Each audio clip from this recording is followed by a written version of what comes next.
Dastak India live में आपका स्वागत है। मैं इस्लाम खान। नमस्कार, आदाब।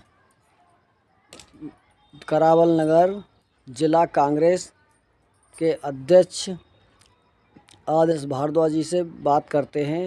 उन्होंने किसान जो धरने पर बैठे हैं उनके बारे में क्या कहा, आओ जानते हैं। जी आदेश जी, आप जिलाध्यक्ष हैं करावल नगर से कांग्रेस के। जानना चाहेंगे ये राकेश टिकैत जी किसानों के साथ में धरने पर बैठे हैं। यूपी के दिल्ली के सभी वाटर सील कर रखे हैं। जानना चाहेंगे कि आप किसानों के बारे में क्या कहना चाहेंगे। देखिए, सच्चाई ये है कि ये सरकार बहुत घबराई हुई है और भारतीय जनता पार्टी के बारे में एक कहावत है कि भारतीय जनता पार्टी जो कहती है वो करती नहीं है, और मोदी जी ने उसको पूरी तरह से चरितार्थ कर दिया है।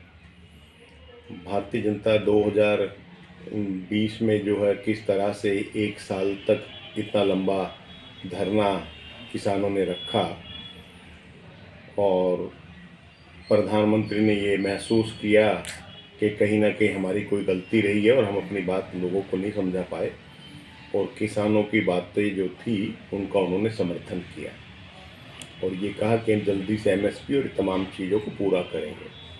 लेकिन आज भारतीय जनता पार्टी ने 2 साल हो जाने के बावजूद भी ना तो एमएसपी को किया है, लागू किया है, ना ही जो है इनके जो भारतीय जनता पार्टी की सरकार में गृह मंत्रालय में मंत्री हैं उनके बेटे ने किसानों के ऊपर गाड़ी चढ़ा दी थी और रौंद के उनकी हत्या कर दी थी।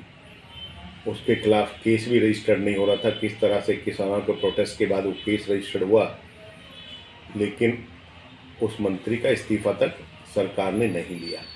इस तरह का नंगा नाच देश ने पहले नहीं देखा। तो इस तरह के किसानों की 12 मांगे हैं और 12 मांगों में से एक भी मांग इन्होंने पूरी नहीं की। उल्टा किसानों को बदनाम किया जा रहा है कि किसान नई नई मांगे मांगते हैं, जबकि कोई नई मांग नहीं है, कोई अलग मांग नहीं है। लेकिन भारतीय जनता पार्टी का सोशल मीडिया इस तरह का झूठ और प्रचंड फैलाता है कि जिसका कोई हिसाब नहीं है, तो किसानों को बदनाम करने पे लगे हुए हैं। लोकतंत्र के अंदर हर व्यक्ति को ये अधिकार है कि वो चाहे सरकार के खिलाफ अपनी आवाज़ बुलंद कर सकता है, सरकार तक अपनी बात पहुंचाने के लिए दिल्ली तक आ सकता है। ये हमारे संवैधानिक अधिकार हैं। उसी अधिकार से किसान प्रधानमंत्री से गुहार लगाने के लिए दिल्ली आना चाहते हैं, लेकिन इस तरह से बॉर्डर को सील कर दिया है जैसे कि ये कोई दूसरे देश की सेना हो। तो सील करने में आप किसको दोषी मानते हैं, दिल्ली सरकार को, केंद्र सरकार को? देखिए, केंद्र सरकार का खेल है सारा जो है, और केंद्र सरकार ने किस तरह से वहाँ पे जो रबड़ की गोलियाँ हैं, वो रबड़ की गोलियाँ जो पुलिस के पास होती हैं वो गोलियाँ नहीं चलाई जा रही। जो मिलिट्री के पास होती हैं, जो गोलियाँ चलने के बाद जो है जख्म करती हैं, जो है उसमें से छर्रे निकलते हैं, वो गोलियाँ हैं।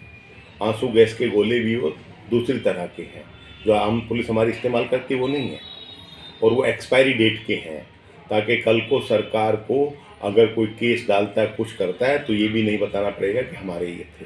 तो इस तरह से किसानों के साथ छल किया जा रहा है। हम किसानों के साथ पूरी हमदर्दी रखते हैं। हमने स्वामीनाथन रिपोर्ट की 201 रिकमेंडेशन थी, जिसमें से 175 रिकमेंडेशन 2014 तक पूरी कर दी थी। उसके बाद हम सरकार से बाहर आ गए।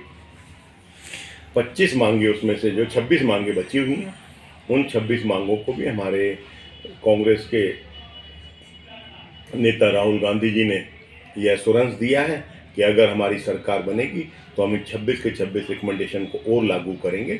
और स्वामीनाथन कमीशन भी हमने बनाया था और उसकी रिपोर्ट को भी हमने 176 चीज़ें उसकी हमने समय में लागू कर दी। 26 और लागू करनी वो भी करेंगे, तो उसमें कोई ऐसा ज़्यादा दिक्कत नहीं है। लेकिन ये देश को भ्रमित करते हैं, गुमराह करते हैं, ये इनका चरित्र है जो है। राकेश टिकैत जी ने ऐलान किया है कि हम पीछे नहीं हटेंगे, ज़रूरत पड़ी तो सीने पे गोली खाएंगे। तो आप इस बात पे कुछ टिप्पणी करना चाहेंगे? देखिए, राकेश टिकैत जी जो है किसान नेता हैं, किसानों के दर्द और पीड़ा को समझते हैं। उनको किस तरह से प्रताड़ित करने का और तोड़ने का इन्होंने अलग अलग से षड्यंत्र किया, लेकिन वो किसानों से हमदर्दी रखते हैं, किसानों के दर्द को समझते हैं और किसानों की पीड़ा के लिए इन गठबंधन उन सबके साथ है जो 2024 का जो 24 चल रहा है, जो लोकसभा चुनाव आने वाला है, इस चुनाव के लिए किस तरीके की तैयारी चल रही है कांग्रेस की, और क्या कांग्रेस जनता से उम्मीद रखती है? देखिए, लोगों से हमें उम्मीद है और कांग्रेस का संगठन लेवल पे हम अपना मजबूती से काम कर रहे हैं। जगह जगह हमारी मीटिंगें हो रही हैं, बराबर जो है हम मजबूती के साथ चुनाव लड़ेंगे। देश के नौजवानों के लिए, गरीबों के लिए, पिछड़ों के लिए, महिलाओं के साथ, मजदूरों के साथ जो अन्याय हो रहा है उस अन्याय के खिलाफ हम आज भी लड़ रहे हैं। और जब हम सरकार में आएंगे तो ये तमाम चीज़ें जो ये जन विरोधी नीतियाँ इन्होंने लागू की हैं, इनको ख़त्म करेंगे, किसानों की मांगों को पूरा करेंगे। जो नौजवान हैं हमारे, जिनको 4-4 साल की नौकरी दे रहे हैं, और एमएन नरवाल जी जो सेना के अध्यक्ष रहे, उनसे भी परामर्श नहीं किया। उन्होंने अपनी किताब में लिखा कि हमें बड़ा अफसोस हुआ एकदम जब हमने देखा कि इस तरह की स्कीम आ रही है। तो आरएसएस के हेडक्वार्टर में बैठ के स्कीमें बनाई जा रही हैं। ये स्कीमें देश के हक में नहीं हो सकती, ये देश के नौजवानों के हक में नहीं है। 2014 तक ये भारत को दुनिया का जो है सबसे नौजवान देश माना जाता था, और हम इन नौजवानों को देश की शक्ति मानते थे और देश को शक्तिशाली मानते थे। आज इस सरकार ने इन नौजवान देश को जो है, इन नौजवानों को अभिशाप मान लिया है। आज इनको देश पे बोझ मानते हैं, क्योंकि सरकार की गलत नीतियों के कारण ये सब देश को खामियाजा भुगतना पड़ रहा है। आज देश पे चाहे संसाधन बिकते जा रहे हैं, देश के ऊपर कर्जा बढ़ता जा रहा है, हम लोगों पे टैक्स दुनिया भर का पहले से कहीं ज़्यादा हो गया है।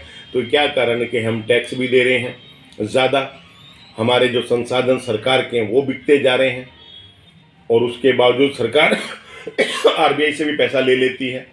सरकार कर्जा भी हमारे से जो इतना 65 सालों में था उससे 4 गुना ज़्यादा कर देती है।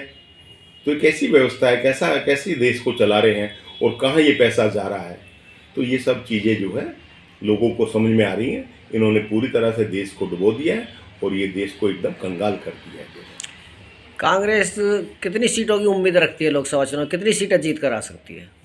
देखिए, नंबर बताना तो संभव किसी के लिए नहीं होता जो है, आइडिया कुछ? लेकिन हम बहुमत से आएंगे, इंडिया गठबंधन बहुमत से आएगा और फिर देश को उसी उन्नति और तरक्की के रास्ते पर लेके जाएगा।